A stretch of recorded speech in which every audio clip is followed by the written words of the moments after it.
This is Kate Baconsale. You're listening to Baconsale. All the nominees in the room supporting and leading all here, I presume. Avatar, Bill Nighy, Brandon F., and Brandon G. Steven Spielberg, I'm so fond. Heat Cat, Short Round, Kehu Kwan. Austin Butler, you're such a dish. Puss in Boots makes his last wish. Angela Basset did the thing. There it is. Yeah. Pinocchio's got no strings. The Banshees in Inisherin. Now let's see who's gonna win. Yay. Hold on, I died into the dance enough. Angela Basset Basset. did the thing. The most vague but weird viral intro ever. Yeah. That's what you get for actually singing live. I feel so bad. I know, poor she was thing. trying. She was trying. But Yeah. welcome to Baconsale. I'm Joel. I'm Kent. And I'm Zack. And we'd like to thank you for listening to our last show. One of our most underrated shows, I might say. Yeah, indeed. It's one of our underrated shows. You are Yes, right. it is. That is a factual statement. Marissa Johnson Conover said, "Are chocolate cinnamon bears underrated? I don't know if everyone around me is crazy because I'm the only one that eats them. Are they underrated? Nobody talks about them. Underrated. I literally just got a bag of those for my wife's birthday. She loves I them. deem them to be rated. I think nobody Really? talks about them, and that is a deserved I mean, thing. who goes to Winco to buy a bag of those? Nobody. I But do. when you get them, it is a pleasant surprise. So, okay, fine. Yeah, Underrated, yes. for sure. Buffalo Bex on Instagram said, most underrated over-the-counter drug? Beano. Nice. Wait, hold on. Dumb question. What does Beano do? What? It helps the tum-tum. Why am I not taking this? You could use This it. is the guys, this is the by get the way, Saturday I got some food, and You get I some needed Tums? some Tums immediately, and I didn't have them. Oh, you got I to know. carry them in your wallet. Yeah. Like the little thing. It's so nice. No, but Beano is the get out of gas free card for before you eat chili. I love that so much. Can that be their advertisement? That's amazing. I actually feel like the comments were leaning towards people loving that we brought in over-the-counter drugs as a category. It's funny. By the way, This- thanks to your wife on that one. That was my wife picked the category. Yeah. It's so funny that of all the things, they were like, hey, yeah, like celebrities or whatever, movies, but drugs. That's what's going to be the funny part. I feel like we're going to have a whole drug show. Don't take medical advice from Over-the-counter Baconsale. drug show. Don't take medical advice from Baconsale. No, please don't have the thing. Now, I need to issue a formal apology, which is really not needed at all. It's a matter of unmet expectations that were hurled upon us, maybe unfairly. Okay. Sorry, Sam. We didn't do a junk food exclusive episode. Oh. We will. We always But do. I'm sorry. However, Yeah. he did respond on Twitter after thinking we were going to have a junk food episode and getting very excited about it. He said, still a good episode, Baconsale. I'll listen to you guys talk about subjects I'm not interested in at any time. It just might take me an entire week to do it. So it took him a little extra time. Sorry it wasn't about junk food exclusively, but thank you for listening Eventually. to Baconsale. We appreciate you. That's why they're called teasers. As in, we're teasing them? Yes. Like You know- nanner? sometimes. But do you know who we're not teasing? A new patron. What? Debbie Foster is now a member of the Bacon Council. Welcome to the council. Bacon Council. You guys should have done that a little more in sync, I think. Oh. Yeah. No, it's okay. Dang it. Welcome to the council. Angela Basset joined the Angela council. Basset. Debbie Foster. This is such a dated episode already. No, thank This you. always is. Thank you, Debbie, for joining the Bacon Council. You now get to be part of our secret chats. Yes. And you'll be pulled occasionally. You'll get to join us for our get-togethers where we just kind of eat and chat and hang out and have a good time. So thank you. We appreciate you. Yeah, welcome, Debbie. Yes, but that's not what we're talking about today. What are we talking about today, Zach? We're talking about the 2023 Academy Awards, also known as the Oscars. Whoa! Change the channel. I'm not watching. Yeah. Oh, Just that's scroll been on on for Twitter. an hour? Oh, no. Scroll on Who's Twitter. hosting? If you're not banned, you can scroll on Twitter. Wait, who is hosting? Jimmy Kimmel again. So The 2004. The 90th, well, I'll tell you, 95th Academy Awards are going to take place on March 12th, 2023. Jimmy Kimmel will be the host. He had hosted the 89th and the 90th back in 2017 and 2018. Oh, that's when the ratings started going down. Mm-hmm. Okay. Not a great choice. And it's But this funny. is always put on by ABC. Yeah. And he's an ABC guy. He's It boy. makes, they probably don't even pay him extra. It's probably just Probably. a part of his contract or something. A punishment. And yeah, so here's the deal. We know that interest in the Oscars is waning. Yeah. Very much so. But we do this. We sacrifice our time and our mental capacity to watch these movies and to study up on these subjects so you don't have to. For yourselves. No. You do it for yourself. Last year, yeah, okay, we do. Last year, we apologized so much. We had 3 people comment, I like these shows. It keeps me up to date on movies. And I went, Okay, 3 people's all I need. We're going to do the show next year. Were they your burner accounts? Yes, they were. He compliments himself. But also, Very handsome. while the interest in the Academy Awards is waning, the interest in giveaways is not. Because we are doing another Baconsale Oscar ballot giveaway. Yes. Oscar ballot giveaway. Here we go. We didn't even talk about what that's from. I guarantee most of our audience is not even From the that. SAG No, Awards. let's SAG go. Awards. The BAFTAs. The BAFTAs. The BAFTAs? Yes, Ariana What was DeBose, who's an Oscar winner, That's right. performed What's that an impromptu rap while they wrote it at the beginning of the BAFTAs, and she sang the the BAFTAs. female nominees in a rap, and it was horrible. Yeah, looking it was great. terrible. But you know, it's not going to be horrible, is if you go to baconsale.com or look at our social media pages after this episode posts, you will find our link to the Baconsale 2023 Oscar ballot, where you get to make predictions about the winners. You can do your research, or you can take wild guesses. It doesn't really matter. Or you could just like work at a movie theater. That's worked in the past. Yes, it does. But whoever gets the most points, there's a tiebreaker. We're trying to avoid those ties. Will receive a $50 gift certificate to your local movie theater. That's fun, isn't it? So get your submissions in. I'll get you almost a whole ticket. The ballot will close on Saturday, March 11th at 11:59 p.m. Mountain Time. Whoa. Because we Intense. don't want anyone to go into Sunday. Yeah. So it closes down the day before the Oscars. The day before. We're not letting anyone start guessing when they're walking down the red carpet. Who won of the 3 of us last year? Oh, last year? Yeah. Well, that would be Vegas. Excuse me, Zack. Vegas won. For the record, I did not claim a reward because I didn't earn it. You did. You Googled. You could have. I didn't. Did you really not? Yeah. No, last year it was Zack got 19 out of 23 correct. I got 18 out of 23 correct. And Kent, you got 17 out of 23 correct. That's all right. It was a tight race. It was Yeah. a tight Should race have gotten last year. Best Picture. Yeah, no, I should have said Coda. Yeah. Does anyone remember that one? Anyways, so Zach, you need to claim your prize because we also need to have another prize. I feel like the prize needs to be something pretty great. All right, guys, I'm putting this out there. Now, obviously, we prefer other places, and this place didn't do very well in our restaurant tiering show. Yeah. But it's a golden ceremony, golden It is. films, Golden a golden award, statues. Golden statue. Golden Corral. Golden Corral is the reward? Yeah, Is that a reward or a punishment? both. and you have to take a date. Oh, okay. I was just gonna say if we have to go there by ourselves, have you ever gone by yourself to a Golden Corral? so sad. That would be so sad. Yes, and it's not that sad, okay? So Golden Corral, you and a date, because I'm not going to win. You and a date. We'll go to Golden Corral. Yay, I want My to win. son would love that, actually. All He right. loves Golden Corral. Yeah. All right, so the winner of this year's Between Us Yes. gets Golden Corral. Yeah. Hey, I like listener, how someone else gets $50. We have to go to Golden Corral. Listener, if you want to trade in your $50 gift certificate to the movie theater, local movie theater, you can also get Golden Corral if you really want it. Yeah. We'll adjust the price for you. Wow. So I just have a real quick fact jumping into this. Okay. Then. So yes, fill out your ballots, and we'll keep track of ours as well. But just real quick, in the past, the box office of Academy Award nominated films, Best Pictures, has been horrible. Yeah. Like just not great. Especially the past 15 years. Yeah, 20 no, years. not great at all. Yeah, not since like Titanic has it been really good. But this year, gentlemen, the combined total of all the Best Picture winners is $4.29 billion. Okay. Billion. And you're going to see that they threw in some gimmies just so people would watch the ceremony. Without Avatar and Top Gun Maverick, it would only be 554 million. $554.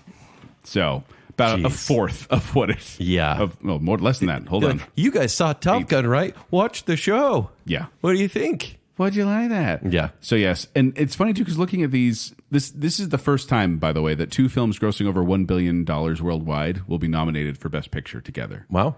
Because they're just throwing them a bone. They're just Yeah, trying to totally. get viewers. There's no way either one of those movies is going to win. One of them should win. You really think that One of Avatar them should win? Should win. Stop that. But most of these bomb. Well, I shouldn't say most of them. There's only a couple that bombed this year. The Fablemans bombed. Tar bombed. Triangle of Sadness bombed. The rest probably turned a mild profit. Yeah.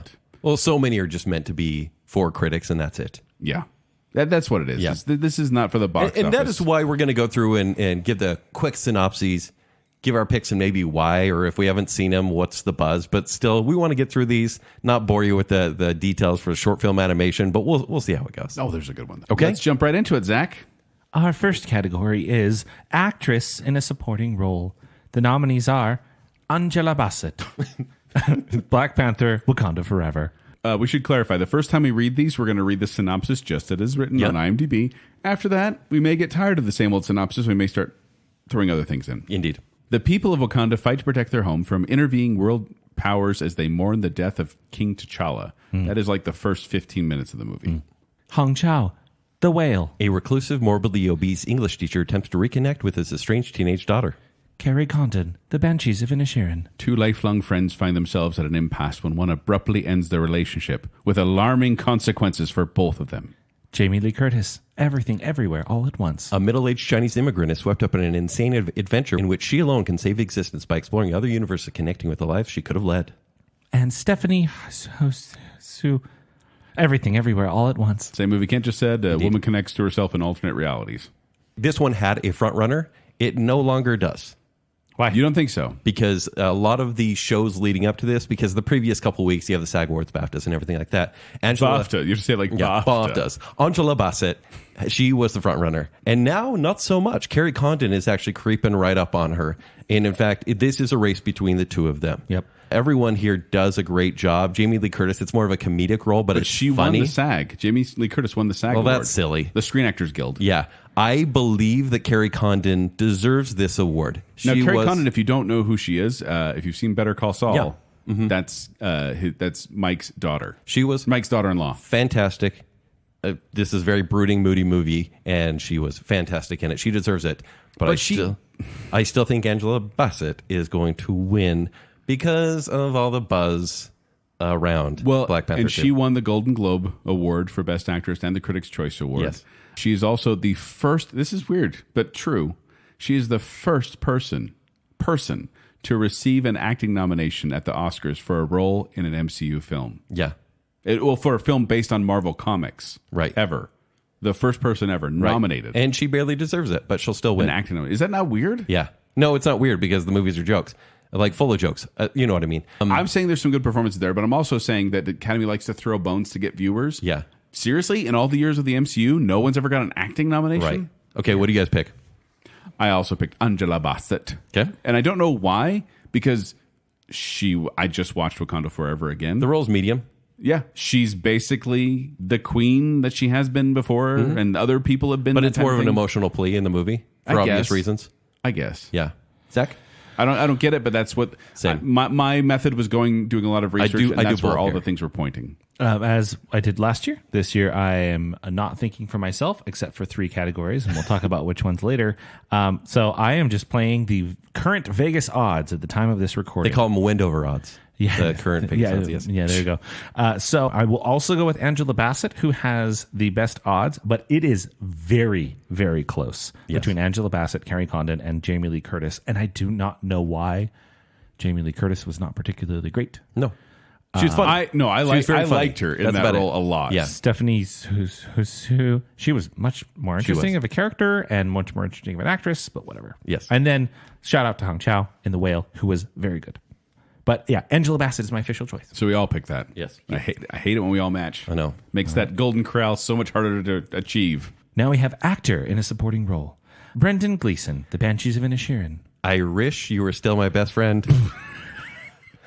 We're already getting to puns? Yeah. Brian Tyree Henry, Causeway. That's a very good announcer voice, Zack. A U.S. soldier suffers a traumatic brain injury while fighting in Afghanistan and struggles to adjust to life back home. That's the one with him and Jennifer Lawrence. They're buddies. Judd Hirsch, The Fablemans. Growing up in post-World War II era Arizona, young Sammy Fableman aspires to become a filmmaker as he reaches adolescence, but soon discovers a shattering family secret and explores how the power of films can help him see the truth. Barry Colgan, The Banshees of Inisherin. A word of warning to all you dull people out there. Don't be dull. Ki Hui Kwan. Everything Everywhere All at Once. They call it the multiverse doll. What was that voice? Dr. Jones. Yeah. Yeah, because it is. It's Short Round. Because this is Short Round. It's the guy who plays Short Round and Data. We're trying not to be insensitive, but it's Short Round. It's his beloved character. From Indiana Jones Temple of Doom and Data from the Goonies. Microaggression. But he's an adult now. He's an adult now. It's so awesome. Kind of. I know. Let's see. He sounds exactly the same, but he looks like an adult. Yes. It's weird to me. All right, who are you guys picking? Well, here's there's interesting picks here because Judd Hirsch, for example, he's nominated for Best Supporting Actor For 3 minutes of film time. Yeah, for such a short He's the amount of time. first actor to receive two nominations over 4 decades apart. I mean, it's cool, but undeserved. Last time was the this 53rd Academy Awards in 1981 with Ordinary People, which was a bore fest. This has got to be a favor. But I think all of us are going to end up picking Ke Huy Quan. Yes. For Everything Everywhere All at Once. And the weird thing is, I wouldn't have picked him because his role he's very good, and it's good to see him back. And I love seeing him. He made me happy seeing him, and he does this kind of cool multi-role thing where he can do different emotions, and everything. But I still don't know why Everything Everywhere All at Once is so nominated. Because it's a comedy, guys, and comedies do not fare well at the Academy Awards. Because it's an independent comedy. Is That it? is why. It's A24. It's a Yes. comedy? When does it get funny? Showing My Hand, I know this was your number one movie of the year last year. I don't like this movie. At all. I don't get it. I liked it. I don't didn't like love it. It is not like I don't get it. I get it. Rakakuni. I don't get That why was funny. people like it. Really? It's getting The all fanny this buzz. pack brawl. Meh. Really? No, I liked it. It was entertaining. Yeah. I don't know why the Academy is nominating delight. it. That said, the part that I liked the absolute most in Everything Everywhere All at Once was Short Round. Yes. He's very good. I like you just call him Short Round. It's much easier to say. All right, so we all agree. We're all picking that. The odds agree, and actually, it's not that close between Kwan and Barry Kogan, his second place. And he gave he's given a couple good speeches, but a really good speech. I think it was at Golden Globes. It was the Golden Globes, I think. He gave a really good speech about comebacks and his time away from Hollywood. Yes. And just everyone loves him. I think that will This will be the year of comebacks. work in his favor. Yes. For both him and Best Actor. But we'll get there. So are we all agreeing? Yes, we are. Yes. Okay. Next up is writing, original screenplay. We have The Banshees of Inisherin. You may not understand what they're saying or why they're doing what they're doing, but you'll have a good dark time. Everything Everywhere All at Once. Sliding Doors 2. The Fablemans. Steven Spielberg's thinly veiled autobiography. Tar. Oh, it's a new one. Set in the international world of Western classical music, the film centers on Lydia Tarr, widely considered one of the greatest living composer-conductors and the very first female director of a major German orchestra. Triangle of Sadness. Oh, it's a new one too. A fashion model celebrity couple join an eventful cruise for the super rich. That's a terrible description. terrible description. A bunch of rich people on a boat and things go bad. Yeah, That's there's 90 different plots too. Yeah. Zach, what about you? What do you say on this one?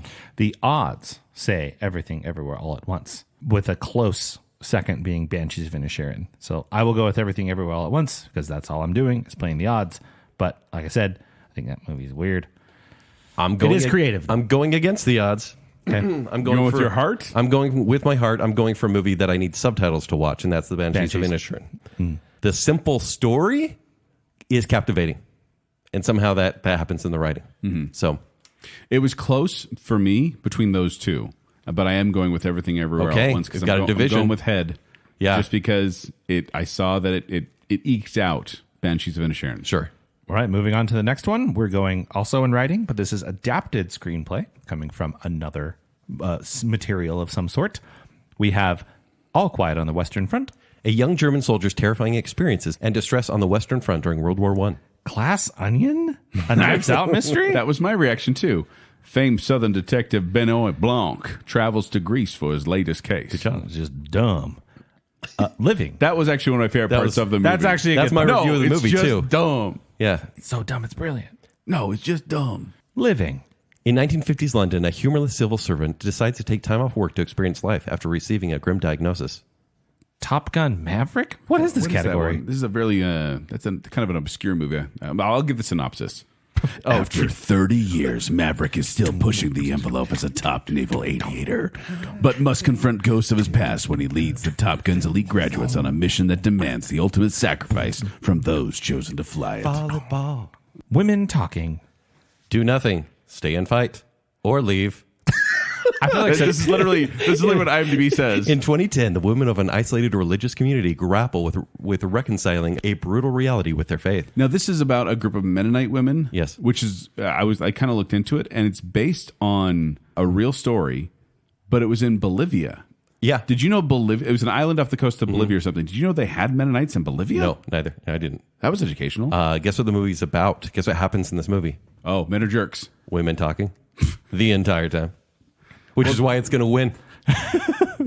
I'm giving this the win. You giving this Women one for talking. adapted screenplay? I almost did All Quiet on the Western Front because it's a very long movie and a lot happens, but it's a movie that's been remade about 3 different times. I think Women Talking is a lot more people wanted this to be nominated for obvious reasons. It was shut out of a lot of awards, but I think we'll win this one.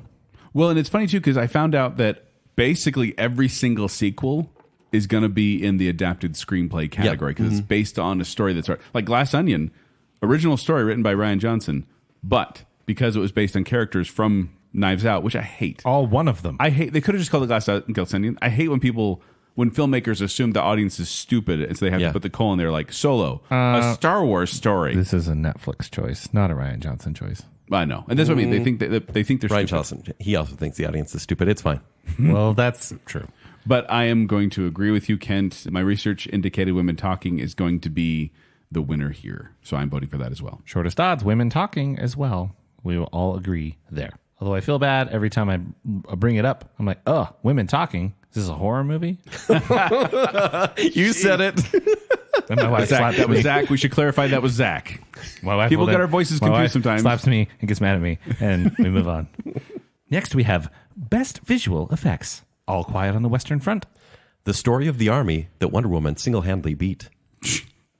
Avatar: The Way of Water.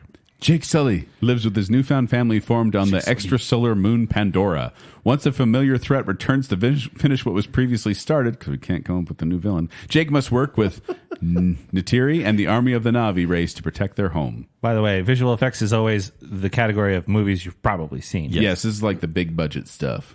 The Batman. When a sadistic serial killer begins murdering key political figures in Gotham, Batman is forced to investigate the city's hidden corruption and question his family's involvement. Vengeance. Black Panther: Wakanda Forever. The other movie about blue people from the sea and a war with those who live on land. Top Gun: Maverick. All jets, no sharks. That's good. I mean, for Goose, there were Sharks would have made that movie All right, yeah. awesome. Yeah. Why is this going to be Avatar? This movie's gonna all be about Avatar. visual effects.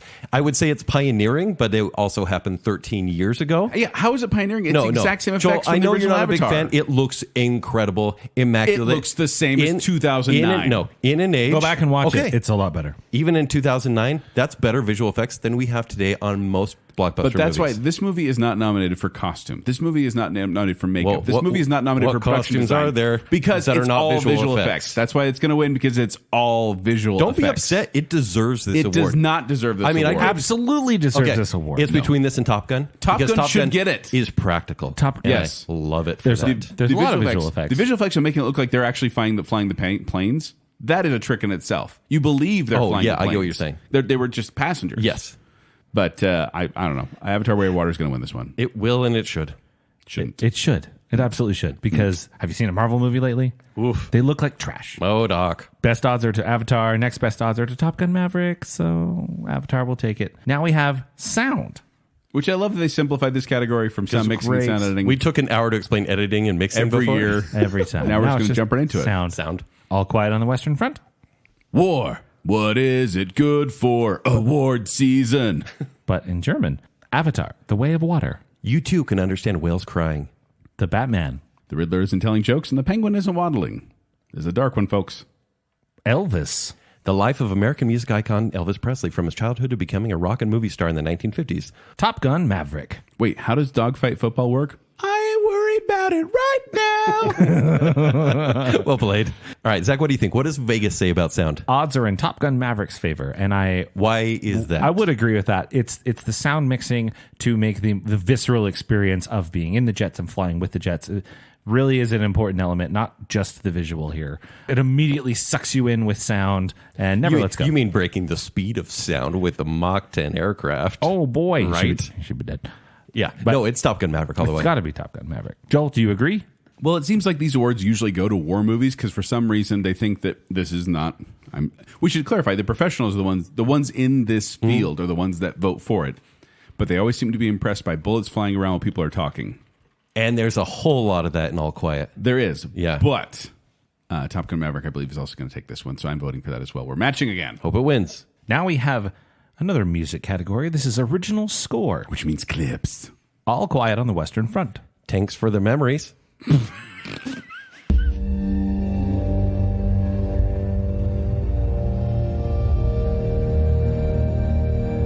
weird thing about this one is that it has electronic in it. Like it almost sounds like a Trent Reznor kind of score at times. Like you're expecting this war epic where it's like just instrumental orchestra music, and all of a sudden it goes boom, boom, boom. It threw me off the first time I heard it. This is Volker Bertelmann. Oh, good job. We also have Babylon by Justin Hurwitz. A tale of outsized ambition and outrageous excess. It traces the rise and fall of multiple characters during an era of unbridled decadence and depravity in early Hollywood. And how? Which sounds like this. Good stuff. The soundtrack of this over 3 hour movie is 90 minutes long. Yeah. It's a lot. Yeah, it's mostly music. It's fun at first, but man, it starts to get repetitive and you have to skip a track. But I can also hear bits of La La Land when I listen to the soundtrack. There's a lot of repetition there from La La Land. Yeah. On purpose, Because actually. he did La La Land Well, and Whiplash. it's the allusion to... Did Justin Hurwitz work on La La Land Yes. as well? Okay. Yeah. He's the reason La La Land's good, not Basic and Paul. Now we have The Banshees of Inisherin by Carter Burwell. Why can't we be friends? I had one Irish guy gives another guy the finger. Or several.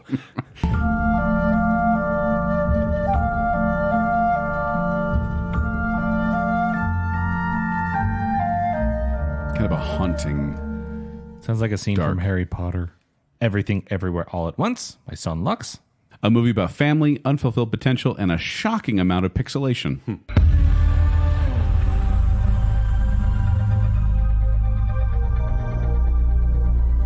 Now, I don't know much about Son Lux, the band. Because the band is not a person. I'm assuming I thought it was a DJ for some reason. it might be a group of them. I saw there's pictures of 3 of them out there. But it is that kind of, that was just a little sample. It's all over the place. Yeah, it You're is. going to get like this traditional Like a kind of movie. music, and then you get like score, and then you get this crazy electronic stuff, and then you get this amazing fight stuff. Right. It's quite the ride listening to this soundtrack. Also has the longest odds. And The Fabelmans by John Williams. Spielberg's home movies in 4K.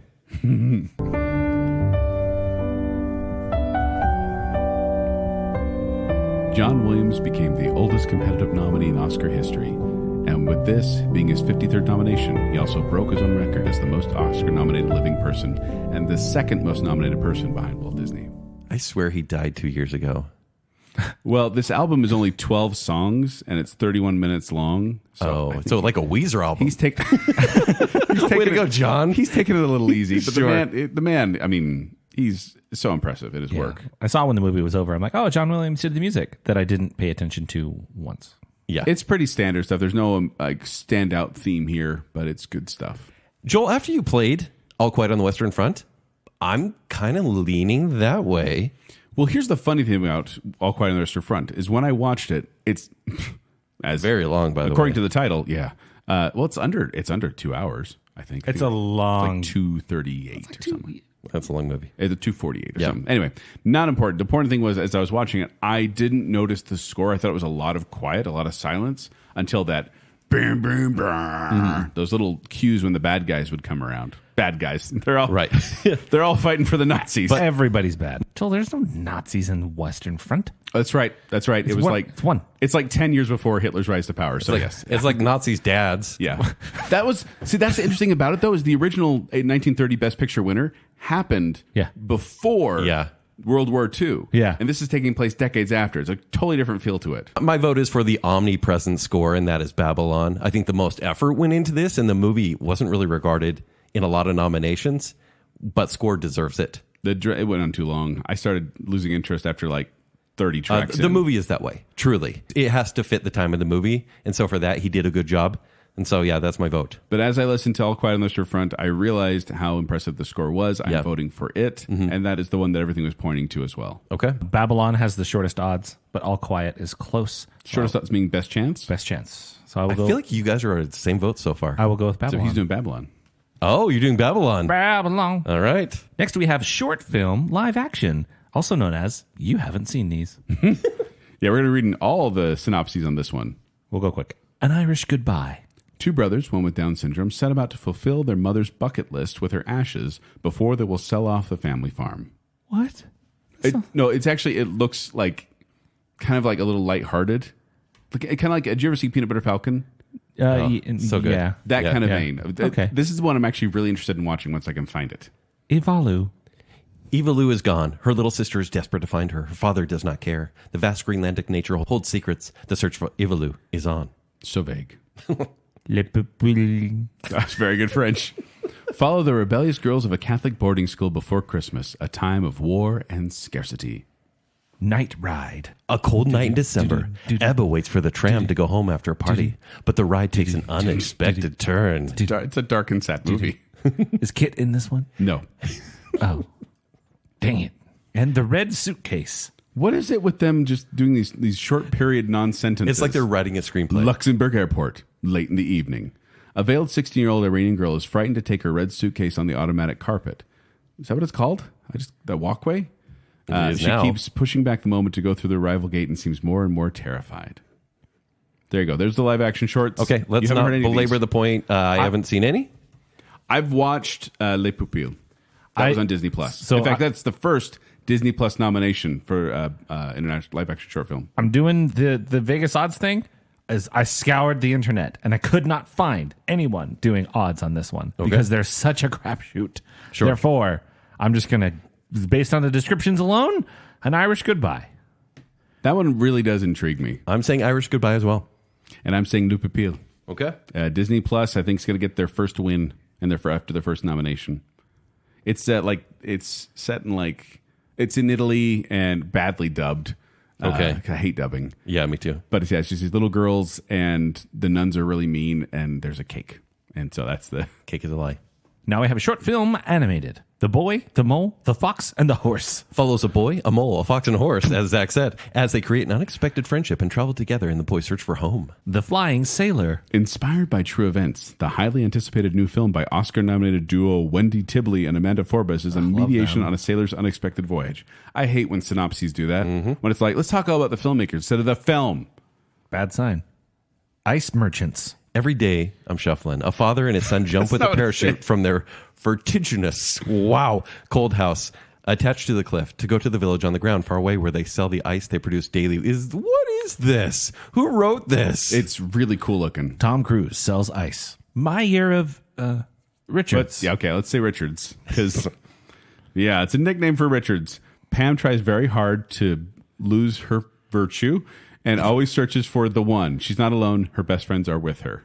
Wow, that sounds fun. Way fun. An ostrich told me the world is fake, and I think I believe it. Zach, are you having a stroke? Zach, that's the title. We're doing a show right now. That's the title of the movie. Is that Toast? An ostrich told me the world is fake, and I think I believe it. A young office worker uncovers the flaws in his stop-motion universe with the help of a mysterious talking ostrich. So I've seen 2 of these so far. The Boy, the Mole, the Fox, and the Horse is on Netflix, I believe. Apple TV Plus. Okay. Yeah. I watched it with my kids, actually, and it's beautiful, guys. Like, cool. Really, it is. It's kind of this like hand-drawn animation, a little sloppy on the characters, but the landscape, it's this beautiful snowy landscape, and there's like just trees and rivers and clouds, and sometimes they do things that I literally went, wow, that's amazing looking. Okay. The story is pretty much nonsensical. It's these characters walking around in a forest speaking fortune cookie sayings to each other. That's what it sounds like. Yeah. Just like, I honestly don't think I have anything interesting to say. But if you're honest, it's always interesting. Okay. So generalities, it's fine. Yeah. I'm going to give it to that one just because that's one I probably most want to watch. I was going to say it won the BAFTA and it won an Annie, I think, as well. Okay. I actually watched this one and An Ostrich Told Me the World is Fake and I think I believe it, which if you enjoy stop motion animation, you should watch that short. Cool. It's like 11 minutes. Okay. A lot of fun. Into that. Boy, the Mole, and the Fox and the Horse is like 30 minutes. Beautiful. Once again, beautiful. I'm giving it to that one as well. It from animation standpoint, it is spectacular. Even if the story, it's sweet, it's cute, but it just doesn't. My kids were kind of confused, and I had to be like, "No, this is basically just think of it like a dream." Okay, where stuff doesn't pretty make dream. sense. A very pretty dream. Okay, yeah. Zach, so you both picked this one? Yes. Yeah. Okay. In an effort to not lose on this category, I'm just going to play the game and pick that one as well. Which one do you want to say? I don't care. Okay. Would none of those sound interesting to you? Ice Merchants sounds okay. Yeah, it's like they have this really tall cliff and they jump off every day and parachute down to give ice to people from off the mountain. Next is documentary short subject, Elephant Whisperers. Bonman and Bell, a couple in South India, devote their lives caring for an orphan baby elephant named Raghu, forging a family like no other that tests the barrier between the human and the animal world. Baby Yoda? Raghu. Haul Out. follows a man waiting in his hut in the desolate expanse of the Russian Arctic. He is holding out in order to observe a natural event that occurs here every year, but ocean warming is taking its toll. I hate it when synopses do that too. It's about walruses. Yes, right. How do you measure a year? In seasons of... From the time she was 2 years old and until she turned 18, they had a ritual. Dad asked and filmed, and Ella answered. What do you dream about? What scares you? What do you think about a relationship? This is a little story about growing up and the love between father and daughter. So it's literally this guy interviewing his daughter. Sounds great.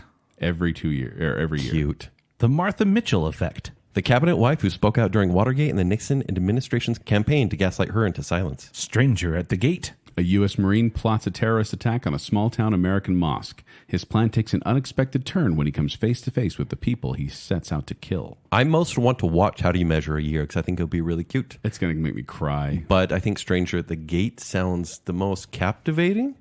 The trailer, I watched the trailers for all these movies.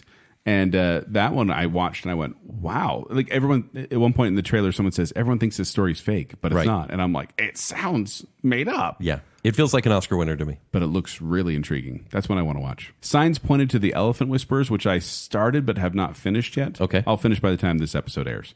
But it's interesting. And so, but everything pointed there, so that's why I watched it. Okay. It's going to win. So that's your pick.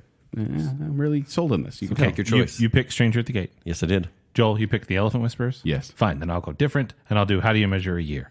Okay. I hope Love it it. is. It looks so cute. All right, let's move to the documentary feature, Once again, the real stuff. All That Breathes. Amidst the darkening backdrop of Delhi's apocalyptic air and escalating violence, two brothers devote their lives to protect one casualty of the turbulent times, the bird known as the black kite.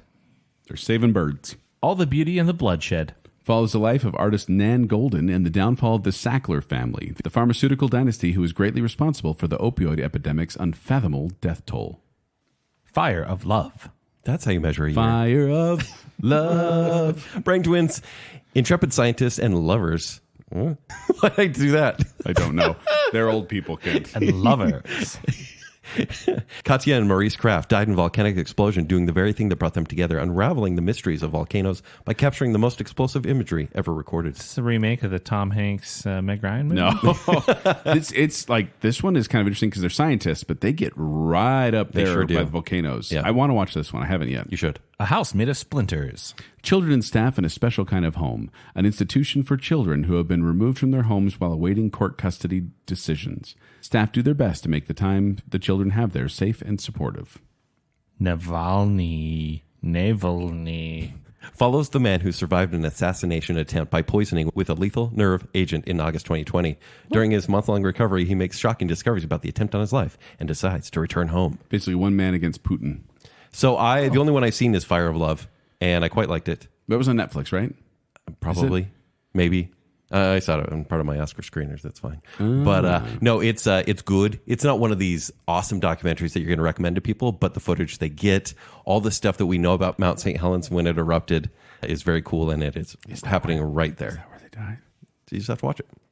I know. It says right at the beginning. So of the that's my trailer. pick just because it's the one I've seen, and it's one that's been buzzed about. Navalny, I think, has also been buzzed quite a bit. And I'm following that buzz there Yeah. because that is the guy who basically the Russian government wanted him dead and they poisoned him. Yeah. And he had to flee. And now it's kind of, this documentary It's topical. It's relevant right now. is very much right now. Sure. No one likes Putin. And so this is going to be one that I think will take the award home. And odds are in Navalny's favor as well, with Fire of Love being second. So we'll see. I'm going with Navalny. All the Beauty and the Bloodshed got a lot of buzz too, I saw, but it didn't Yeah. quite beat out not Navalny. favored in the odds. Now, guys, it's time for a very special presentation. Very original. We need to take a break from the movies that no one's seen and talk about the tragedies that befell us all this previous year. So, Yes. if you would. It's time for our in memoriam, everybody. Yes. So sad. Everyone get your so sad Oh, ready? voices. Hold on.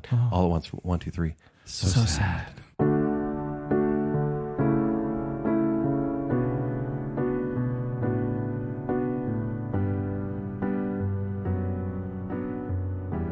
Rest in peace, Harry Styles' acting career. Your acting skills are about as insincere as your name.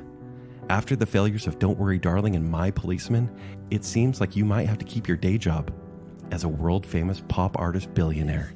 He was in Dunkirk.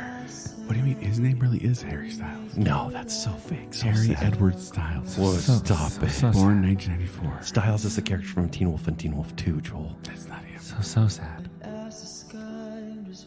Rest in peace, MCU movies.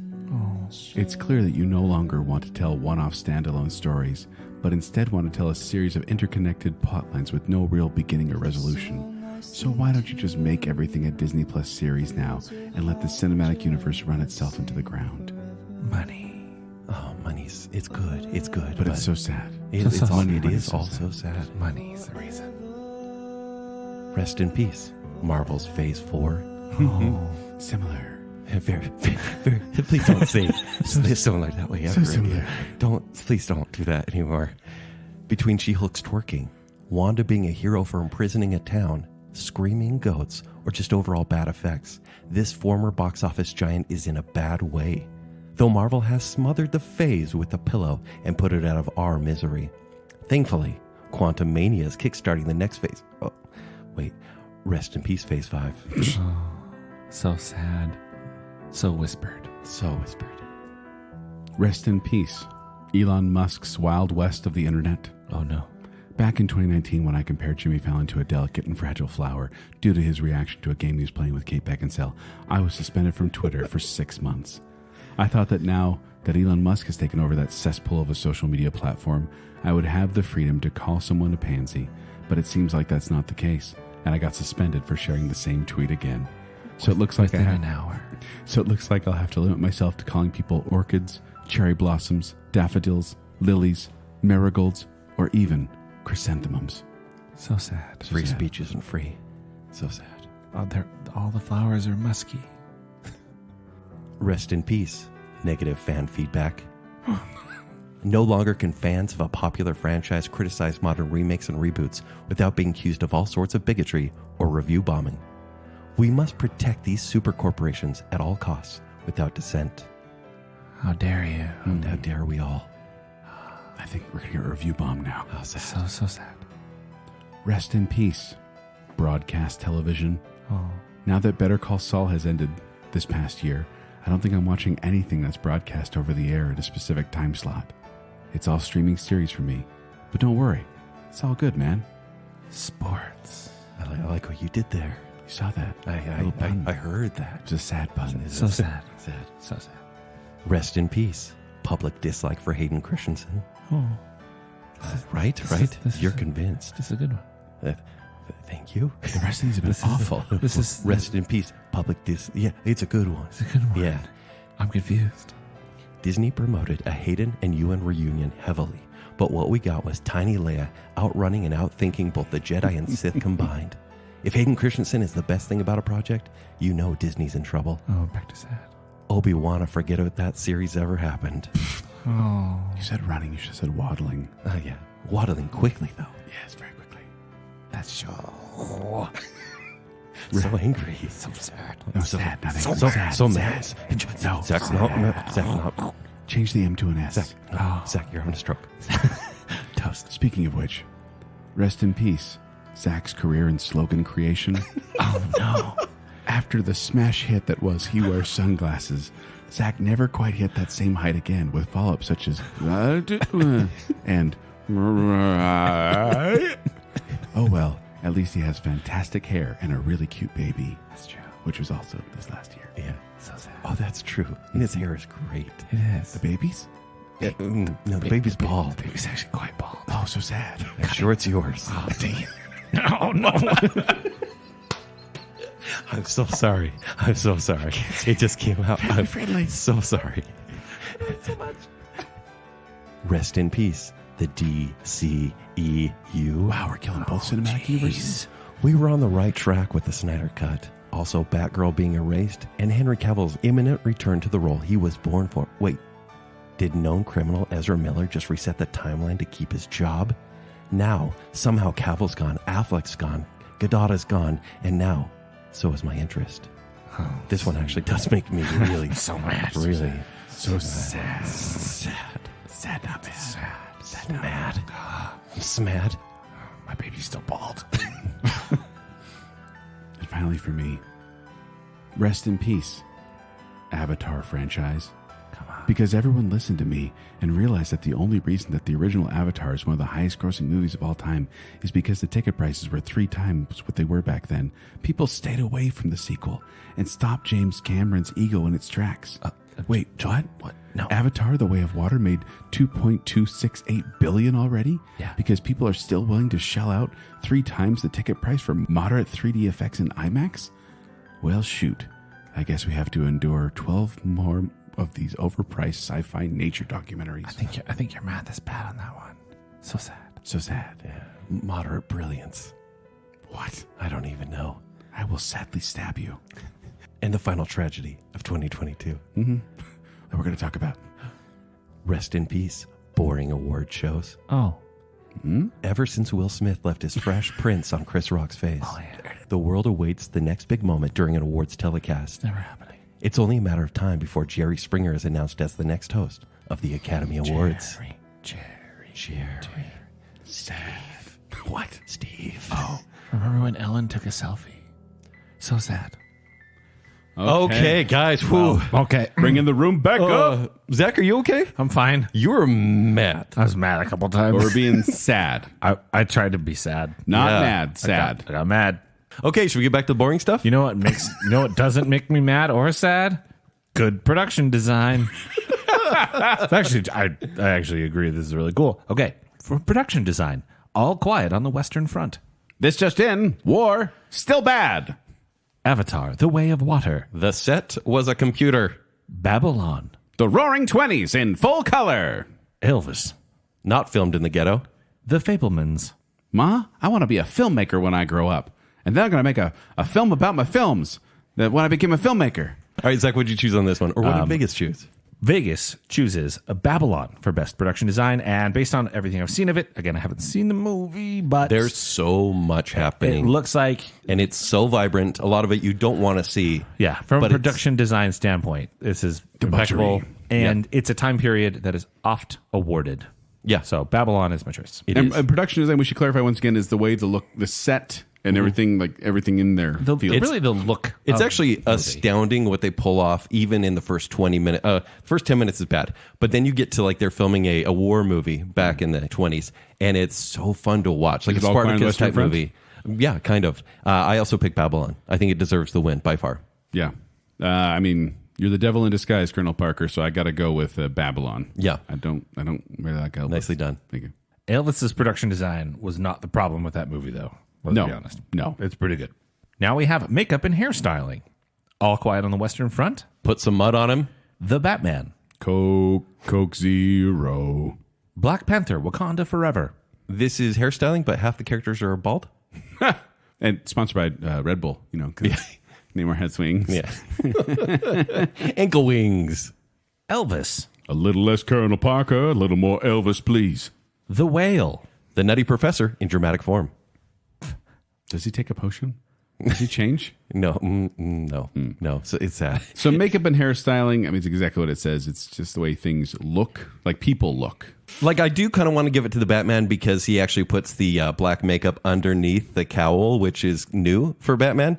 That's a joke. The Whale is going to win this one. It should be a landslide. I feel like the odds are here, mostly just for the suit itself. For Brendan Fraser's fat suit. The odds are pretty close with Elvis. However, the odds are in the Whale's favor. And the way that they show the prosthetic, like they are not afraid to be like, yeah, here's him with his clothes off. Yeah. And look at it. It's very impressive. They put a lot of work there. Absolutely. Whereas Colonel Parker, I guess it's just which fat suit you like better, Colonel Parker's or Brendan Fraser's? Yeah. But the better job there is what they actually do with Austin Butler and Yes. the way they age him throughout the movie. That is very impressive. I agree. But yeah, I'm definitely going to go with The Whale also on makeup and hairstyling. So that's a agreement from all three of us. Indeed. Yes, it is. Now we have costume design. Babylon. Go ahead and watch it edited. Black Panther: Wakanda Forever. Apparently, ankle wings and a Speedo can get you an Oscar nomination these days. Elvis. Don't Baz Cruel. Yeah? Yeah? I mean, yeah. You didn't even say blue suede shoe? That would be costume design. It would be. Everything Everywhere All at Once. The first nomination for hot dog fingers. Mrs. Harris Goes to Paris. A newbie. Let's read this one. A widowed cleaning lady in 1950s London falls madly in love with a couture Dior dress and decides that she must have one of her own. This is Amelia Bedelia. Kind of seems like it, right? It does seem like a lighthearted, fun movie. So Babylon has great costumes, but the winner should be Elvis. I feel like that should be the runaway hit. I feel like there are so many characters in this movie. Yeah. Maybe I'm wrong, but I agree. It's masterfully done. You know what? The problem is there's no period pieces here. There's no Victorian era stuff, which is usually the shoe-in for costume design. Not lately. But it just seems like every time there's one, it's like, yeah, let's lean that way. But there's not one here, so it could be anyone's game. But I feel like if they're going to give an award, they're going to give it to the person that gave them costumes in the 50s, costumes in the 60s, costumes in the 70s, because Elvis is going to get this one. Totally. So it's very close, and just I'll keep playing what I have. So the odds, like we're talking the closest of this entire list between Black Panther and Elvis. Black Panther? With Black Panther narrowly edging out as of this moment. So I will go with it just to be consistent, but I agree that it should be Elvis. However, I'm picking Black Panther. Okay, CG for the win. Now we have international feature film. All Quiet on the Western Front from Germany. Quiet in the front, business in the back. What? Argentina, 1985 from Argentina. A team of lawyers... Sorry, I just can't get over Kent's thing. A team of lawyers takes on the heads of Argentina's bloody military dictatorship during the 1980s in a battle against the odds and a race against time. Close from Belgium. The intense friendship between two 13-year-old boys, Leo and Remy, suddenly gets disrupted. So it's like Banshees of Inisherin, but for kids. Yeah. EO from Poland. Not to be confused with Captain Yeah, EO. different EOs. Follows a donkey who encounters on his journey good and bad people, experiences joy and pain, exploring a vision of modern Europe through his eyes. Okay. And The Quiet Girl from Ireland. Rural Ireland, 1981. A quiet, neglected girl is sent away from a dysfunctional family to live with foster parents for the summer. She blossoms in their care, but in this house, there are meant to be no secrets. She discovers one. Let's not belabor the point. One of these movies is nominated for Best Picture. So yeah, it's going to be that one. It's insane that RRR was not nominated. Even nominated, yeah. I keep wanting to watch it, but it's 3 hours long. Worth every second of the 3 hours. It's All Quiet on the Western Front easily, but it should be RRR.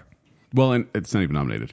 By the way, Quiet Girl is the first time Ireland's been nominated in a Best International Feature. Yeah. Okay. And it really looked interesting. Well, because they used to call this foreign language feature, and so they probably didn't include them. Yeah. So now it's an international feature. But yes, it's going to be All Quiet on the Western Front, which when you guys watched it on Netflix, the default was dubbed English. Annoying.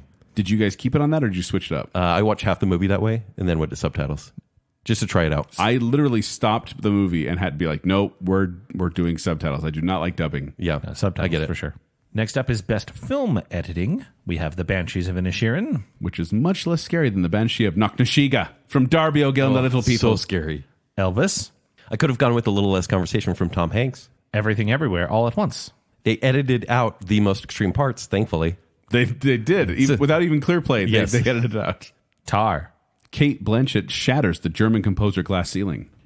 And Top Gun Maverick. Cut, goose. What? It doesn't make sense. But in editing, they cut. He's not even in there. Yeah, but they mention him a lot. Would you buy that? All right, I'm going to go with Top Gun. I think this is the runaway favorite here. Really? I think for film editing. Yeah, for film editing. They make a super tight movie, even though it's long. Allegedly, they filmed more than Peter Jackson did for Lord of the Rings.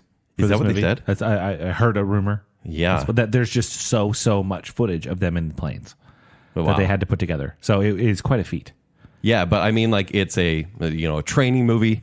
Somehow, in the end, a war movie. They was seemingly like they kind of tacked it on, but at the same time, Top Gun Maverick. For Fifth generation fighters. You think they're actually going to give an award to Top Gun Maverick? Yes. The Academy's going to give it to one of the biggest fun movies of the year. Oh, it's probably going to be Tar. I don't know, but I want Top Gun to win. It's a hard choice. When I think film editing as an award category, I think of quick cuts. I think of multiple moving pieces coming together. Sure. And that is Baz Luhrmann to a T. That's what he does in his movies. But do you know who did Baz Luhrmann better than Baz Luhrmann this year? Everything Everywhere All at Once. Mm-hmm. It's going to get film editing for me. I don't know if Baz Luhrmann's been recognized for his style in the past, but if he should have been. If he hasn't before, then he won't now. Moulin Rouge should have won, and they gave it to Chicago the next year. My one criticism of Everything Everywhere, though, is that they're much like every Judd Apatow movie. There's 30 minutes extra They beat dead horses into the ground. That was my so favorite scenes, actually. They could, yeah, right. In the beat dead horse in the ground universe. They didn't edit enough in that movie. Yeah, Bohemian Rhapsody won this category. So Most anyone's editing. game. yes, Everything Everywhere All at Once has the best odds, but Top Gun Maverick is really close second. So it could be either one of those. I will go with Everything Everywhere All at Once, even though I don't really like it. Now we have Best Animated Feature Film. Guillermo del Toro's Pinocchio. A father's wish magically brings a wooden boy to life in Italy, giving him a chance to care for the child. Marcel the Shell with shoes on. Feature adaptation of the animated short film interviewing a mollusk named Marcel. I hate it when they do that. Yeah. Puss in Boots, The Last Wish. When Puss in Boots discovers that his passion for adventure has taken its toll, and he is burned through 8 of his 9 lives, he launches an epic journey to restore them by finding the mythical Last Wish. Meow. The Sea Beast. When a young girl stows away on the ship of a legendary sea monster hunter, they launch an epic journey into uncharted waters and make history to boot. Turning Red. A 13-year-old girl named Mei Lin turns into a giant red panda whenever she gets too excited. You know what's interesting? This is, I don't know, I feel like this is a stronger year for this category. And the Disney one is like the worst odds. Yeah. And not even a particularly great It film. may get it, though, because I feel like there's been so much praise for Pinocchio, for example, that everyone can be like, Guillermo "Hey, del remember?" Toro's Pinocchio or Disney's Pinocchio? Yeah. The Del Toro. Italian dub with Pauly Shore. Oh, and John Cool. Heater. Yeah. Father. Oh my gosh, it's so bad. But I feel like Turning Red was an early year movie that may, like Oscar voters may be like, I remember that one? That was really good. Even though it's not really good compared to Pinocchio, Yeah. Del Toro's Pinocchio, sorry, or Puss in Boots. Puss in Boots has jumped into my top 10 of the year. I need to see it. I love this movie. Fun good. fact, I have not seen a single one of these. Normally, this is man. the category, I know all of them. Yeah. You're not even Sea Beast, it's on Netflix. I know. I just haven't. It's yet. okay. I am not avoiding any of these either. Marcel the Shell is a weird one in this Because category. it's not animated. Because, like they wouldn't nominate the Lego movie because Yeah. Will You're Ferrell's saying in the it. shell is alive? Yeah, Yes. I don't think it should even be here, but by all accounts, it's a heartwarming movie. Speaking of heart, there's heart versus head. And heart says Puss in Boots. My head says Del Toro's Pinocchio. Del Toro's Pinocchio has the best odds, and it ain't close. Dang it. Honestly. But Puss in Boots is a far way off in third. I'd be happy to not get the points and have Puss in Boots win. Yeah. The animation is incredible. I would like Puss in Boots to win as well, but I am also going with Pinocchio because science. And I'm only voting for Guillermo del Toro's Pinocchio because Tom Hanks' Pinocchio isn't in here for some reason. Weird. Joel's a real boy.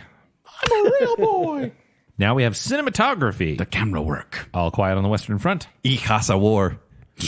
Bardo, False Chronicle of Handful of Truths. Seriously, Inarritu needs to really tone down his titles. Truthfully. An acclaimed journalist turned documentarian goes on an orneric, introspective journey to reconcile with his past, the present, and his Mexican identity. Elvis. The race of people that Legolas belongs to. Wrong. Empire of Light. A drama about the power of human connection during turbulent times set in an English coastal town in the early 1800s. It says nothing about the movie. And Tar. Lydia Tarr is a very troubled woman. Treble. Joel, thanks for taking the real ones so that I can read the joke ones. God, that's what I do. I fall on the sword. Elvis has surprisingly good odds here, even though it made me want to vomit like I was on a roller coaster. Yeah. However, best odds in this one are for All Quiet on the Western Front, which is a beautiful movie. It is. And it's like painfully beautiful. One of the things I wanted to say is that I prefer the 1930s All Quiet on the Western Front to this 2022 remake. I could agree with that. But the one thing I will say they did better is cinematography. It's a beautiful movie. It is. It is definitely a cinematographer's type movie where it's just like shot of a tree for a half hour. But I'm not mad It's beautiful. because it's so good. I don't know if you guys have seen Tar, but there's two one-shots. I've seen them on the road. Yeah. There's two one-shots that are about 15 minutes apiece. And usually movies with that do really well with cinematography. One shot showing the camera, just it looks like the one single camera movement, no cuts. And maybe it's more due to the monologue of Cate Blanchett that carries that, but at the same time, very purposeful, doesn't cut away. Usually voters love that kind of stuff. They do. But it's going to be the war movie, All Quiet on the Western Front. And I wish it was Roger Deakins. I'm a huge Roger Deakins Who did fan. it? He did Empire of Light, yeah. but he also did like Blade Runner 2049 and Skyfall in 1917. Very popular name. But like a lot of really good, well shot movies. So I always root Empire for of him. Light is not the movie that you want him to win for. Yeah, I always root for him, but this is just a weird nomination. It's not a very good movie. Which one did Deakins do? Yeah. We'll nominate that. Right. So it's kind of, at this point, Roger Deakins is the John Williams of cinematography. Truly. Like, he'll just get the nomination. But yes, All Quiet on the Western Front for us all. All right.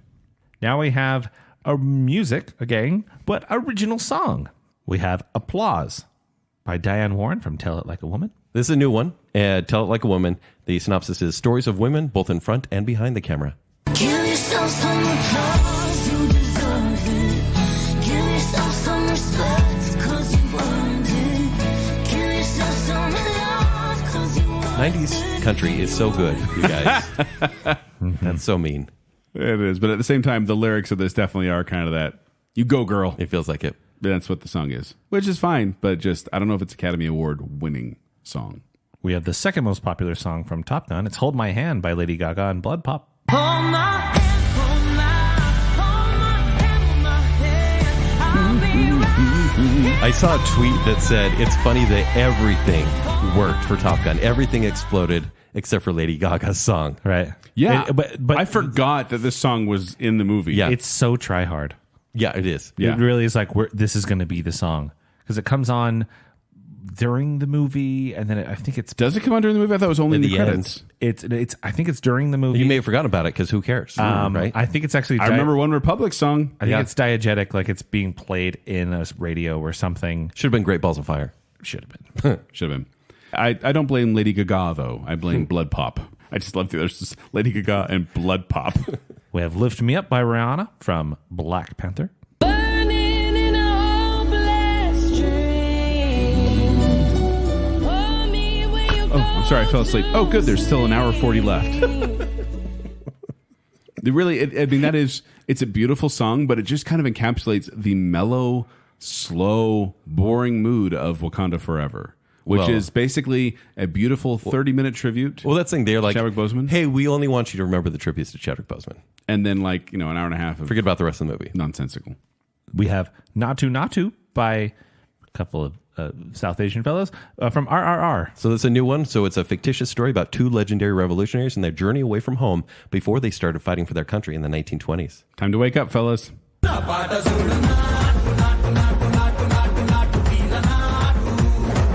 Oh, I'm in. This is cool. You try not to move to this That was song. great. Yeah, I like that. Yeah. And this is a Life by Mitski and David Byrne from Everything Everywhere All at Once. David Byrne. Yeah. From Talking Heads. Talking Heads, yeah. And in an alter reality, the song from this movie was Never Gonna Give You Up by Rick Astley. Oh, jeez. But here's the song as it stands there. This is a life. This is a life. Where's the snoring now? Am I in college? I know, seriously. This is like college indie pop. This is sad boy college Yeah. music for sure. I absolutely would have listened to this. Yeah. It seems like such a bizarre choice for this high energy movie. Yeah. That this song comes on. It's like honestly like they hit the brakes. Like you're walking through Kate Blanchett's last name and the movie she's in. This movie is like Well played. this movie is the cinema equivalent of like stepping in water with socks on. Like everything's just a little bit uncomfortable. you stop it. including this song. It's weird. Yeah. So I don't know if this is a heart choice, but the Jai-Ho of this decade Jai-Ho of is this. Yeah, I love Jai-Ho. Not to. This musical number, this movie is filled with music, and this musical number is so fun in the movie. And if this movie gets anything, sad it's not anything else, but it's for the song. I feel like it should win. Rihanna might win. In my research, everything pointed to Not To. Okay, good. From RRR. And the odds also agree with Natu Natu from RRR, with Lift Me Up from Wakanda Forever being second. So I'll go with Natu Natu. Okay, great. Nice. That deserves a second play of that song. Let's hear it.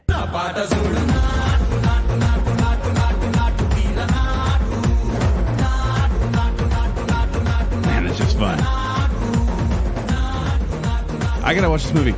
You really do. I need to. It's now been overhyped, but it's still fun to watch. It's 3 hours long. Now we're moving into the final stretch with the big 4 awards. First, we have actor in a leading role. And for the first time in 88 years, not since the 7th Academy Awards, all of the Best Actor nominees are first timers. None of them have been Really? nominated before. That's awesome. And this is the What? Yeah.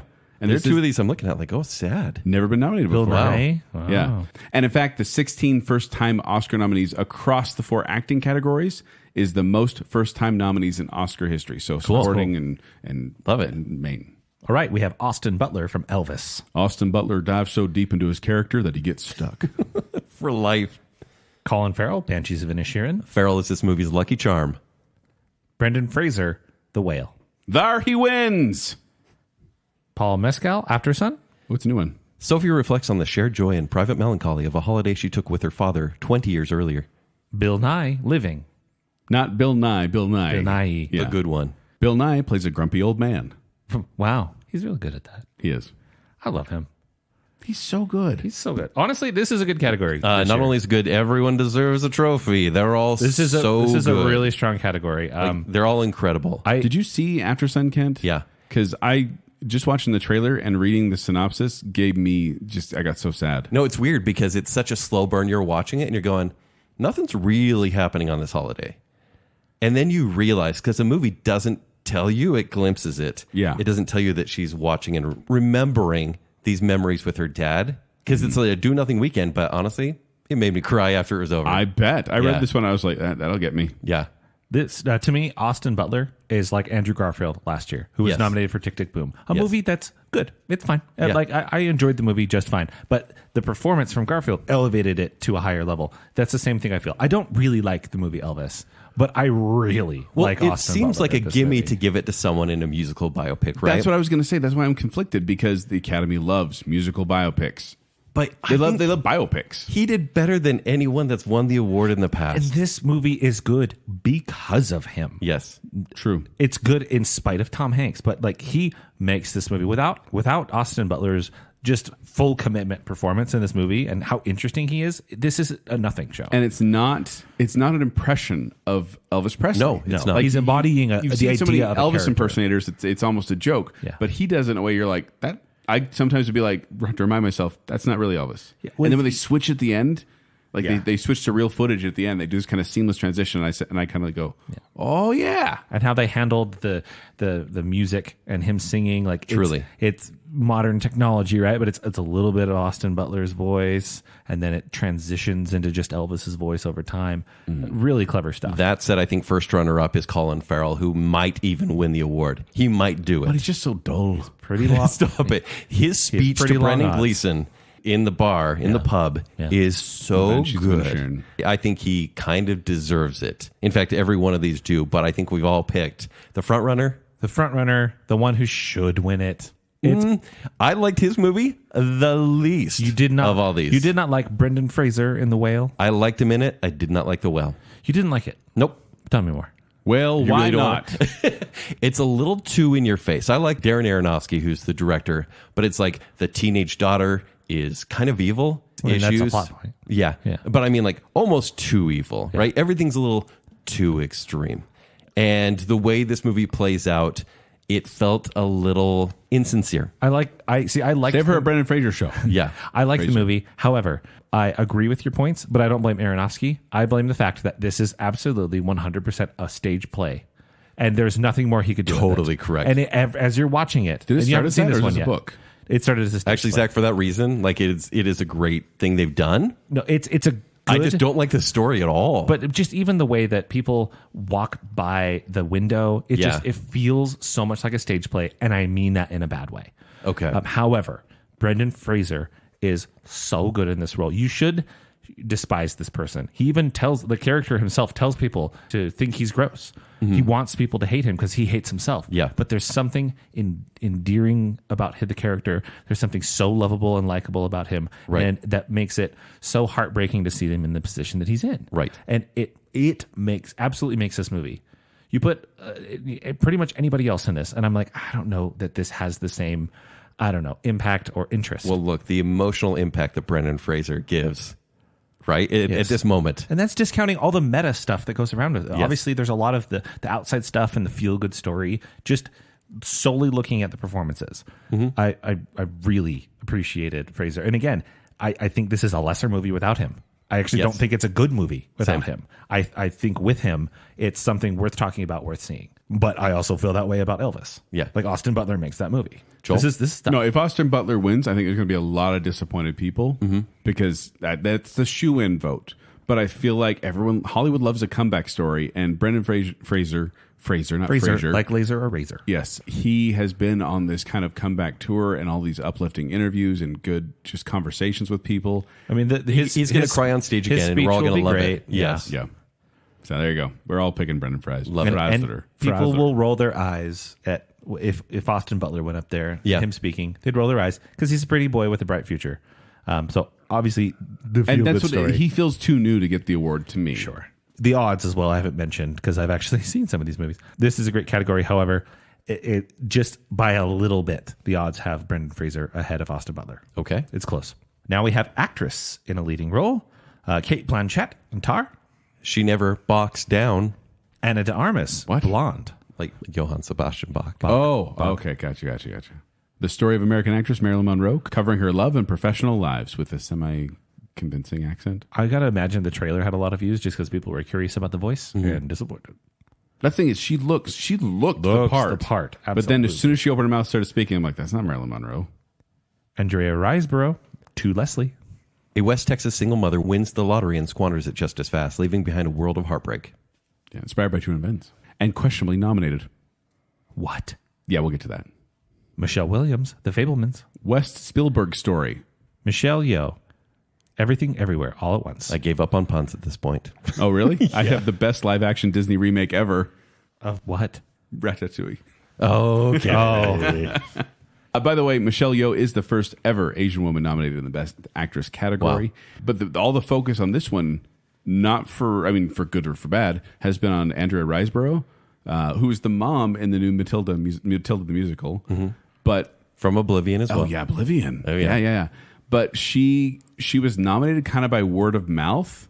So what the Academy doesn't send these out, but studios generally send out screeners to critics around the world, and they're saying it's almost like a junior high election. They're like, hey, watch this movie. Vote for Kent's mom. Yeah, vote for Kent's mom. And if they say that enough and people are like, yeah, that's under consideration, I'm going to vote for that. To Leslie has not been seen really up until I think after the new year by any critic. Yeah. But the voters kind of put her name into the list. Yes. So it wasn't officially like sent for your consideration. That's why it is controversial. Well, it's controversial, yeah, because then they were saying that people were using their influence to get her on there. But I'll tell you what, after watching the trailer, this absolutely seems like actually everyone's saying this is the greatest performance of the year. Yeah, I haven't seen it yet, but it looks like Oscar bait. Honestly, but this is between two people: the incredible and should win performance of Cate Blanchett, who won the BAFTA. She's basically playing Tilda Swinton, I feel like. You think so? Yeah, no. But I mean, it is a great performance. They're very comparable a lot of the time. But no, Cate Blanchett, she's been nominated 9,000 times, will continue to be nominated 9,000 more times, but it's such a good performance. But I do believe like the heart choice, and I think it's kind of been split at different award shows. Yeah. But I think Michelle Yeoh has the best chance for the Oscars because they want to highlight, look at us, look what we did. Yeah. Could so be. I think Michelle Yeoh. But here's the thing, and this we won't know until the award show happens, but this can happen with a movie like this. It could start going south. There's so many awards for Everything Everywhere All at Once. We could find out about halfway through the show that it's not actually winning anything. Right. Yeah. And if that's the case, because it's a comedy, then you're going to find out that Cate Blanchett will win. She also gets a chance to play in the movie. I mean, at least on screen, 7 to 8 different performances. Yeah, which is fun to see. Sure. So, I think, as stated earlier, I don't really care for this movie, but she's very good. Mm-hmm. I'm telling you what, though, if Michelle Yeoh does win, Cate Blanchett is going to beat the tar out of her. I think it should be Michelle Yeoh only because of the variety of performances she was able to give, or maybe even Andrea Riseborough because it's that single mom struggling, really kind of. I hate to call it a real person. Well, I hate to call it the ugly role, but that's a lot of actresses go do the ugly role where they kind of just look terrible to prove that they can act and they're not just focusing on their look. Sure, but I think Cate Blanchett's going to take it. Whoa, that's good. Hot take. Yeah. Odds. That everything seemed to point to Cate Blanchett. I kept being like, well, what about Michelle Yeoh? Cate Blanchett. Wow. Odds are extremely close for both of them. However, Michelle Yeoh is just barely ahead, and I appreciate that because as great a performance as I'm sure I haven't seen it yet. Cate Blanchett gives, and the scenes that I've seen, she's amazing. It is one of those you're playing another person thing, and that certainly can factor in. They love that. So, Biopic. however, I'm going to go with Michelle Yeoh because the odds say so. Okay. Yeah, I like that we're diverging from each other. a little bit. Now there's directing. Best director, Banshees of Inisherin, Martin McDonagh. We used to be friends a long time ago. Everything Everywhere All at Once with Daniel Kwan and Daniel Scheinert. I literally wrote here, I would rather give myself paper cuts between my fingers than write another joke about this movie. That's in the movie. It is. The Fabelmans, Steven Spielberg. Just wait for when he does a movie about the making of this autobiographical movie. The downloadable content of this one's going to be great. Tar by Todd Field. Hits all the right notes. I wrote a joke for that one, but not any of the others. I put, what in Tar Nation did this movie do to get all these awards? That's the fandom. It's the Tar Nation. Ah, that's what they call themselves? Yeah. And Triangle of Sadness, Ruben Östlund. The other movie about rich people getting what's coming to them, because they're rich. There we go. Okay. Steven Spielberg can't get an award about himself, right? Like, that doesn't make any sense. But it's like a pat on the back. And It's a love of filmmaking film. And the Academy loves movies about loving films. Until they don't. by the way, like La La Land. super underwhelmed by The Fabelmans. I liked it a lot. I will watch it again. Up It's until probably the only movie I'll watch again. The end of the movie, I loved. The which part? His interview with John Ford. The Horizon part. That's great. It actually made the movie for me. Like the very last shot? And so it's either between the Daniels, who did Everything Everywhere, which I don't know if they're the front runners, but I'm This in is the first time I've noticed they both had the first name of Daniel. Oh, They call they call them him the Daniels. Yeah. Yeah. But I'm going to give mine to Steven Spielberg. 'Cause Wow. I'm gonna Really? Split it. Yeah. See, and I'm going on kind of stats here. I mean, everything was pointing in this direction anyway, but then Daniel Kwan and Daniel Scheinert, is that how you say his name? Yes. They won the Directors Guild of America honors, which has gone to 8 of the last 10 eventual Best Director winners. You're right then. Odds are in their favor, and overwhelmingly so. Does Vegas agree with me, Zach? Vegas agrees with you. The odds are so far in the Daniels' favor. Disappointingly so, though. I think Spielberg did a great job. As I was watching The Fabelmans, I turned to my wife and go, this movie is perfectly fine. I'm enjoying it, but you can just tell it is made on another level. Like, movies aren't made like that anymore. And again, especially in this MCU world we live in now, Sure. it was really nice to see just a solid, well-made movie with interesting shots and interesting camera movement and a labor of love from Steven Spielberg. That said, the Daniels are my pick because odds. You guys are going to blow me out of the water. But We'll see. Yeah. I don't want to be right. And finally, we have Best Picture. There are 10 nominees in this category, which is too many. They're 10 nominees because they're doing the thing where they're trying to pull in people because they can get up to 10. They It's the apology to The Dark Knight. We all understand. Yeah, it's the Dark Knight nominations, we call that. All Quiet on the Western Front. Shh. Avatar, The Way of Water. The less than triumphant return of Jake Sully. Or Shh. Water. Banshees of Inisherin. Pull my finger. Elvis. Whoa. It's just, at this point, it's just like the We're one-line zingers. Everything Everywhere All at Once. The real multiverse of madness. The Fabelmans. Spielberg's List. Tar. It's sticky. Top Gun Maverick. Tom Cruise still got it. Triangle of Sadness. Rich people's pain is funny. And Women Talking. Still. Men listening. Okay.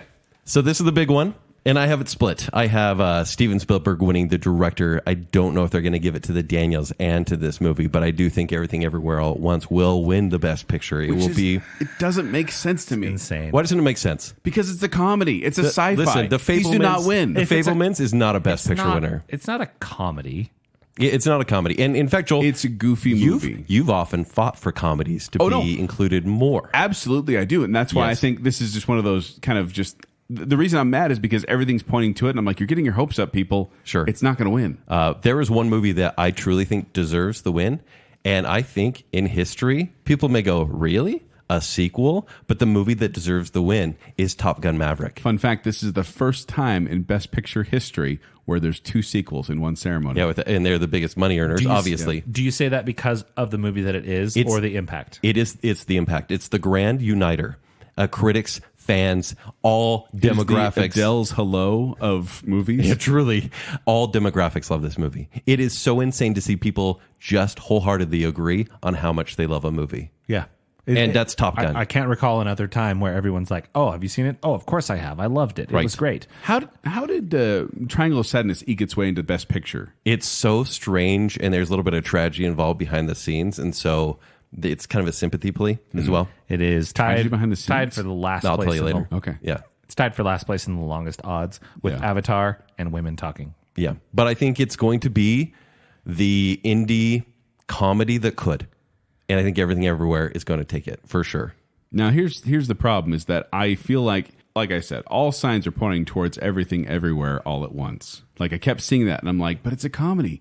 They're not going to give it to a comedy. They're not going to give it to a comedy. But it also incorporates some other elements that are checklist items for the Academy that they enjoy. It could go to Elvis because it's a biopic and, you know, kind of that timeline, seeing them grow up and all the makeup and everything. It could go to All Quiet on the Western Front again because it already won Best Picture in 1930. But at the same time, I just have to go back. I can't vote with my heart. I've learned against that. I'm going with my head. I'm going with what everything was pointing at. It's Everything Dang Everywhere it. all I at want you to once. go with your heart on this one.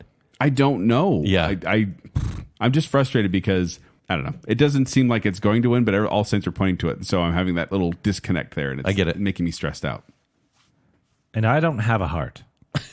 So odds are All right, Tin Man. Everything Everywhere all at once. And you'll be so angry. I will be so mad if Yeah. it wins because I don't appreciate this movie very much. Yeah, it's a shame. I liked it. I didn't love it as love much it. as everyone loved it. But Best Picture.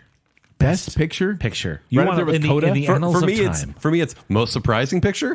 Sure. Yeah. It's odd. It's bizarre. It's somehow almost approachable A24 movie. The highest grossing A24 picture. No, it's Top Gun. It should be the winner. Straight. I would go to bat for that. But you're choosing? No. It's Everything Everywhere. But I just want Top Gun to win. Top Gun is a more important movie. Banshees of Inisherin feels like a movie that would win on a normal year. All Quiet on the Western Front Has a lot of buzz behind it right now. Is having a moment. Yes. That could push it. But odds say Everything Everywhere all at once. Now, these are not far and away odds. So anything could happen. Obviously, we saw that happen last year with Coda. Which Yeah. came out of nowhere and won. Yeah. But sounds like it is Everything Everywhere all over the Oscars. That's a new There you go. headline. There we go. Yeah. There are our votes and our picks for the 95th Academy Awards. Get in now and get your votes in by clicking on our link. And so you can fill out our ballot and you could win $50 to your local movie theater or Golden Corral. Why not? Why not? I would like that, though. All right, before we go, we'd like to thank some patrons. We have the I'm the Listener category, which is Lady Terry A. Finley, Jennifer Kilkowski, Braden Winterton, Sir and Madam Hicks, Adam and Rachel Crump, Scott Sprague, Juice the Cooler King Swallow, Andrew Dancing Through the Fire, Casey Cummings, Ryan and Marley, Dave Kelly, Angela Plotz, Briggs is Hot, Shannon West, and Rocky and Steph. And from the Bacon Council, we have Nicole D. Kale, the one, the only Chris Anderson, Johnny English the Brick, Stephen Everyone's Favorite Ross, Her Royal Highness Jessica Terry, our favorite couple the Madsons, Star Wars expert Kyler, Glow Clan Daniel, Debbie Foster, and Beaker. Thank you, patrons. You are the women to our talking. That makes me giggle.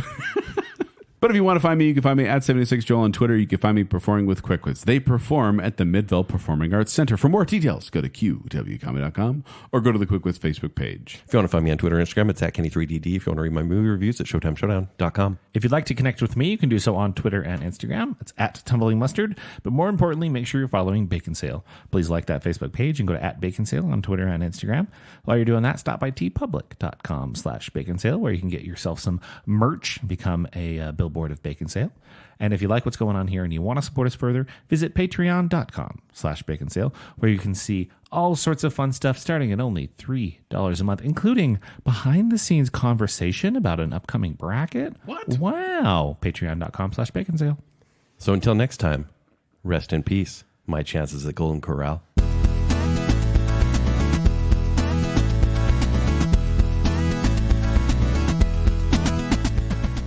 Where's Ethel Merman when you need her? Claps. Angela Basset did the thing. It helps the tum-tum. Compliments himself. But also, Very handsome. Is that a reward or a punishment? Both. if we have to go there by ourselves, have you ever gone by yourself to a Golden Corral? so sad. That would be so sad. Yes, and it's not that sad, okay? Oh, women talking. This is a horror movie? So like a Weezer album. It's like Nazi's dads. Actually. No. Night Ride is a real time one-shot Guys, thriller we about can't a do dealer. puns. It's not that one. Different Night Ride. Different Night Ride. IMDb? Well, there goes the joke that we did work so hard on. Hold on. Are there 3 Night Rides? Yeah, okay. Hold on. Hold on, for real? Okay, Zach, you ready? Hold on. Can't cut that all out. Third verse, same as the first. Yeah, that's not. It's the other. Seriously, when it jumped across the table? Oh, it's the one from 2017? Sure. Yeah. That's the one. Tom Cruise sells ice. 1, 2, 3. So sad. That's so angry. So sad. No, sad. Not So angry. mad. So mad. No. Zach, no. Zach, no. Change the M to an S. Zach, Zach, you're having a stroke. Well, your wife approved that. You know what doesn't make me mad or sad? Good production design. Similar.